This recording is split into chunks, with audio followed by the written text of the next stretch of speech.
Ке заживее ли идејата за отварање на музичко училиште и во Виница?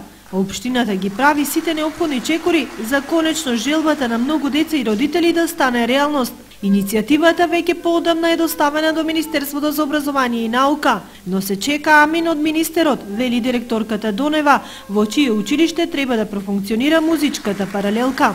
После анкетирањето на родителите и учениците добивме повратна информација дека има заинтересирани и дека ние можеме да започнеме со иницијативата за отварање на нишо музичко училиште во состав на нашето училиште.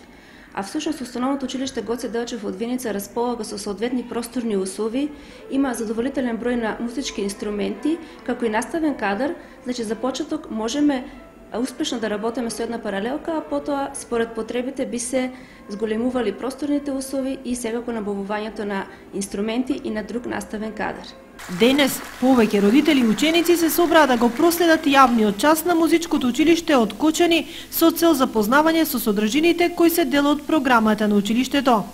Денешниот јавен час се организира во соработка со Основното музичко училиште Ристо Јоруков Кочани, кои ни дадоа поддршка уште од самиот почеток на нашата иницијатива и веруваме дека и понатаму ќе црпиме искуство од нив, доколку министерот за образование и наука го усвои нашето барање за верификација на музичко училиште со формирање на комисија од негова страна во Министерството за образование и наука. Во Виница изминативе неколку години успешно работат приватни школи за клавир и гитара. Општината стручен кадар има, но се уште нема институција во која музичката надградба талентираните деца би можеле да ја започнат од најмали нозе.